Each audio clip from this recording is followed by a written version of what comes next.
Hello बच्चों। आज सुबह मैंने टाइप नंबर 6 कराया था आपको।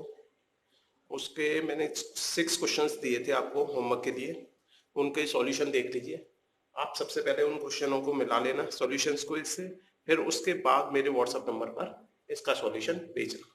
ठीक है बेटा। अगर कोई गलती होगी तो पहले करेक्शन खुद कर लेना है उसका। अगर पूरा क्वेश्चन गलत है तो फिर उस क्वेश्चन को काट के दोबारा कर लो। उसके बाद मेरे व्हाट्सएप नंबर पर भेजना है। ठीक है बेटा। चलिए देखिए, हमारा क्वेश्चन क्या था। सुबह हमने जो टाइप कराया था उसमें एक द्विघातीय बहुपद ज्ञात करना था। हमें क्या करना था? द्विघातीय बहुपद ज्ञात करना था। कब ज्ञात करना था? जब हमें योग दे रखा था और गुणनफल दे रखा था।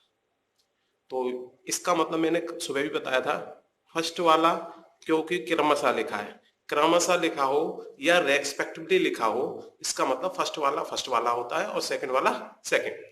तो यहाँ पर फर्स्ट वाला योग है और सेकंड वाला गुणनफल। तो फर्स्ट वाला योग दे रखा है तो मतलब योग का फॉर्मूला हमने याद किया था टाइप नंबर 5 में कि अल्फा प्लस बीटा जो होता है वो हमारा होता है माइनस बी अपॉन ए के बराबर। अल्फा इंटू बीटा जो होता है वो होता है हमारा सी अपॉन ए के बराबर। ठीक है बेटा। तो अब देखिए, अल्फा प्लस बीटा की वैल्यू मुझे क्या दे रखी है? 3। तो मैंने 3 लिख दिया यहाँ पे। अल्फा इंटू बीटा की वैल्यू मुझे क्या दे रखी है? 7। देखो इसके नीचे, और सेम ये उतार दिया। यहां तक सभी बच्चों को समझ में आ गई होगी बात। अब देखिए जरा, अब अगर मैंने इसमें क्रॉस मल्टीप्लाई कर दिया तो 3 का ए से मल्टीप्लाई करूंगा तो ये बन जाएगा 3a। ये माइनस का भी, अगर माइनस साइन से दोनों साइड में मल्टीप्लाई कर दूं मैं तो ये प्लस का भी बन जाएगा और ये माइनस का 3 है। यहां तक बात समझ में आ गई होगी सभी को। अब देखिए इसे, देखिए जरा सा, इसमें क्रॉस मल्टीप्लाई किया तो 7a बन गया हमारा। तो c की वैल्यू और b की वैल्यू हमारी आ चुकी है। अब क्या करना है हमें? हमारी जो द्विघातीय बहुपद होता था वो ये होता था। ठीक है बेटा। द्विघातीय बहुपद हमारा होता था a x square plus b x plus c. तो और अगर इंग्लिश में बात करें तो इसे बोलते थे हम क्वाड्रेटिक पॉलिनोमियल। अब ए की वैल्यू तो हमारी निकली नहीं है तो ए की तो जो है वही रखे रहने दी। बी की वैल्यू हमारी निकली है, वो भी क्या है? -3 है इन द टर्म ऑफ ए। सी की वैल्यू निकली है इन द टर्म ऑफ ए। तो बी की वैल्यू और सी की वैल्यू हमने रख दी। ये पी एक्स हमारा, पी एक्स मतलब पॉलिनोमियल। ठीक है। तो पी से घबरा मत जाना क्योंकि पॉलिनोमियल की स्पेलिंग पी से शुरू होती है, इसलिए इसको पी एक्स से लिख देते हैं। एक्स इसमें वेरिएबल है इसलिए एक्स चर संख्या। अगर वाई वेरिएबल होता तो पी वाई लिख देते। ठीक है बेटा। अब देखिए इसके बाद क्या किया हमने, इन तीनों के अंदर ए कॉमन आ रहा है बेटा मेरा। ए कॉमन आ रहा है, ए कॉमन ले लिया।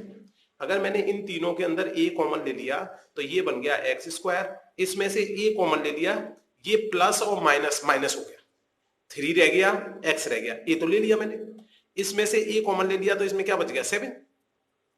यही हमारा कहलाता है, क्या कहलाता है? द्विघातीय बहुपद, क्वाड्रेटिक पॉलिनोमियल। ठीक है बेटा। अगर इसकी जगह कोई बच्चा के लगा दे, एम लगा दे, यू लगा दे, कोई फर्क नहीं पड़ता, सब कुछ सही माना जाएगा। ठीक है बेटा। करने का तरीका ये है। एक तरीका इसका और भी है करने का। उस तरीके से अगर आप करना चाहो तो डायरेक्ट फॉर्मूला आया उस, लेकिन यदि क्वेश्चन 2 नंबर में आता है तो ठीक है। यदि 3 में आएगा तो उसमें पूरे 3 नंबर देने में टीचर कंजूसी करेगा। उसे लगेगा कि बताओ इतना छोटा सा काम किया है बच्चे ने, अब 3 मार्क्स कैसे दे। इसलिए इसी तरीके से सीख लो।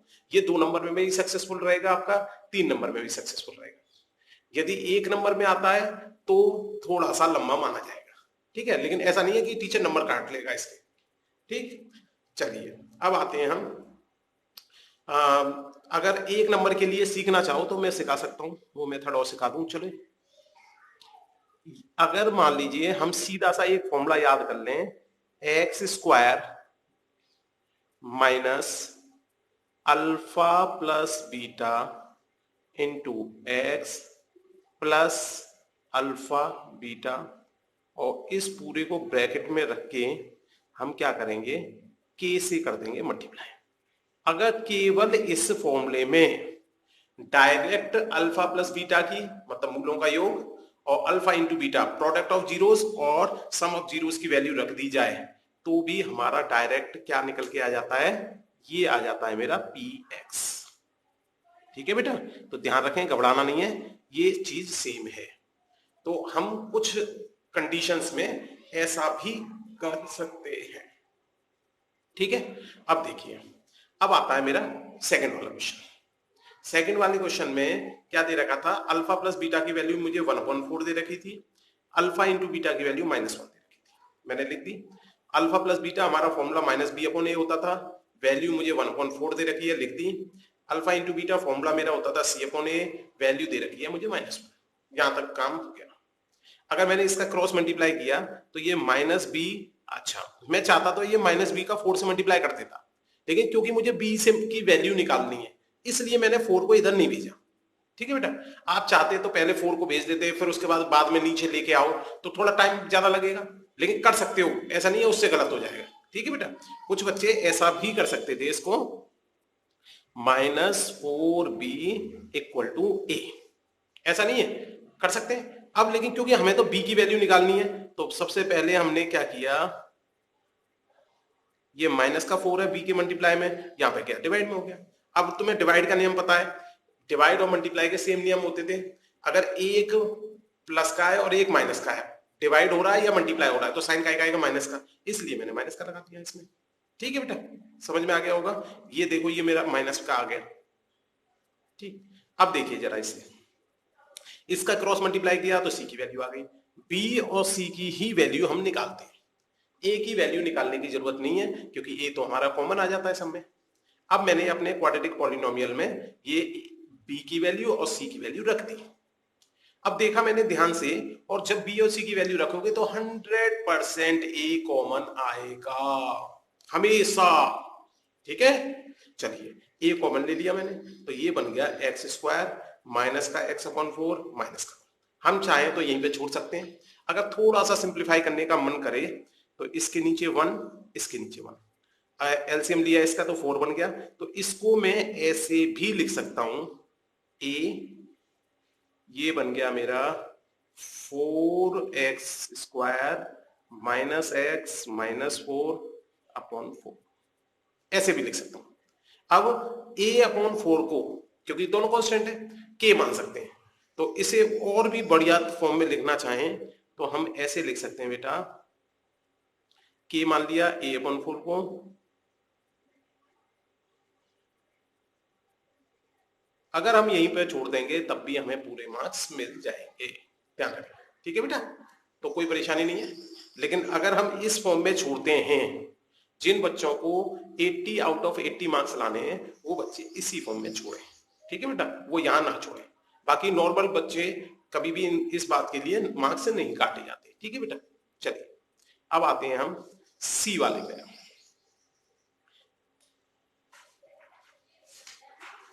देखिए बेटा, सी वाले में क्या था बेटा, मेरे को सी वाला ये रखो, सी वाले में हमें सम की वैल्यू तो 0 दे रखी थी, अल्फा प्लस बीटा तो 0 दे रखा था सी वाले में, और अल्फा इंटू बीटा दे रखा था हमारा √3।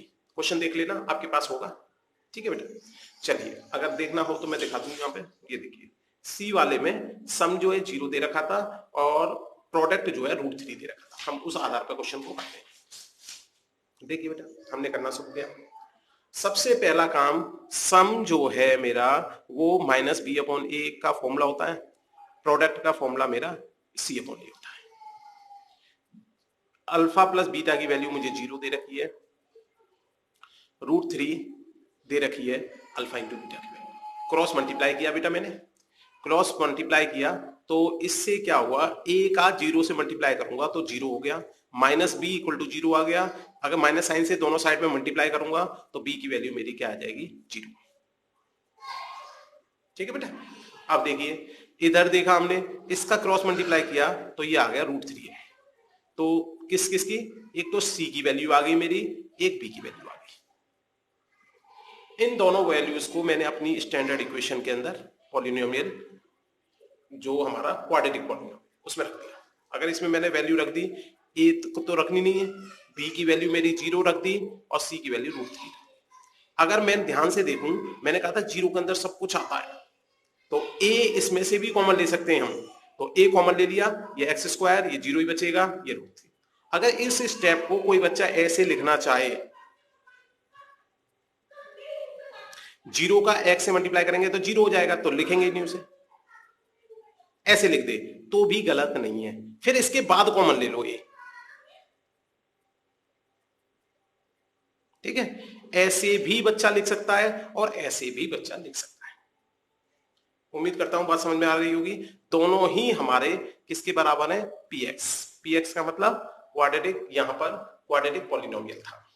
चलिए अब आते हैं हम नेक्स्ट क्वेश्चन पे, डी पे। देखिए डी देख लीजिए, डी में अल्फा प्लस बीटा 1 दे रखा था मुझे और अल्फा इंटू बीटा -1। देखिए मैंने अल्फा प्लस बीटा की जगह 1, अल्फा इंटू बीटा की जगह -1। अब उम्मीद करता हूं सारे क्वेश्चन समझ में आ गए होंगे धीरे धीरे। क्रॉस मल्टीप्लाई कर दिया, ए बी की वैल्यू इधर आ गई -a, क्रॉस मल्टीप्लाई कर दिया, सी की वैल्यू ये आ गई। और मैंने क्वाड्रेटिक पॉलिनोमियल में अपनी फॉर्मूले में रख दिया, बी की वैल्यू रख दी, सी की वैल्यू रख दी, ए कॉमन आ गया और दिस इज योर आंसर। ठीक है बेटा। अब देखिए इसके बाद अल्फा प्लस बीटा की वैल्यू हमारी -b/a है, अल्फा इंटू बीटा की वैल्यू c/a है। ठीक है बेटा। अल्फा प्लस बीटा की वैल्यू हमारे 5th वाले क्वेश्चन में 1/2 और अल्फा इंटू बीटा की वैल्यू -1/2 दे रखी थी। ये वैल्यू मैंने 1/2 रख दी, ये वैल्यू माइनस का 1/2 रख दी, क्रॉस मल्टीप्लाई किया, इससे मेरी b की वैल्यू आ गई, यहां पे क्रॉस मल्टीप्लाई किया, c की वैल्यू आ गई, a b और c की वैल्यू मैंने इस इक्वेशन में रख दी। इस पूरी इक्वेशन में a की वैल्यू कॉमन आ गई। मैंने कहा था आप चाहो तो ऐसे छोड़ सकते हो और आप चाहो तो इसका क्या ले सकते हो, एलसीएम।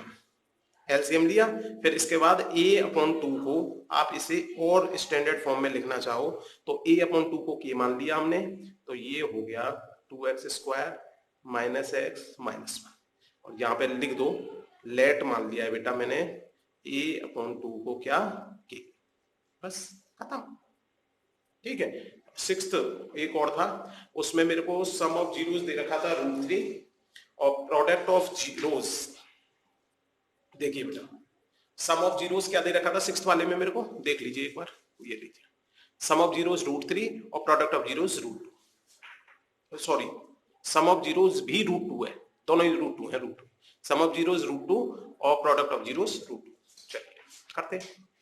हमने सम ऑफ जीरोस जो दे रखा था वो √2 रख दिया यहाँ पे, प्रोडक्ट ऑफ जीरोस √2, कोई बात ही नहीं, क्रॉस मल्टीप्लाई कर दिया, इधर नेगेटिव में b आ रहा है, माइनस साइन से पूरी इक्वेशन को मल्टीप्लाई कर दिया।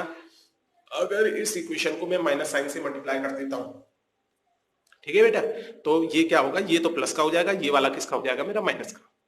अब देखिए इधर क्रॉस मल्टीप्लाई किया तो c की वैल्यू आ गई, b की वैल्यू रख दी और c की वैल्यू रख दी, देखो जरा b और c की दोनों की रख दी, इस पूरे में से a कॉमन आ गया मेरा और ये बन गया मेरा क्वाड्रेटिक पॉलिनोमियल। ठीक है। जो बुक है, बुक में यहाँ a की जगह क्या लगा दिया उन्होंने, कांस्टेंट k, तो इसलिए घबराना नहीं है, a लगाओ, k लगाओ, u लगाओ, b लगाओ, कांस्टेंट है, कुछ भी लगा सकते हैं। ठीक है। ओके थैंक यू बेटा। अच्छा एक प्रॉब्लम ये है, अभी उसके लिए दूसरा वीडियो बनाता हूं मैं। अभी इसके बाद जस्ट बाद आपके पास एक वीडियो और आएगा, उसे देख लीजिए। वो जो हमारे क्वेश्चंस आ रहे हैं आज वाली क्लास के पीछे कि जो मैं आज उसकी खान एकेडमी की एक वीडियो डाली है, उसके ऊपर क्वेश्चन आ रहे हैं, उसके मैं अभी नेक्स्ट वीडियो में जवाब देता हूँ। इसके नेक्स्ट बाद वाली वीडियो भी देख लेना।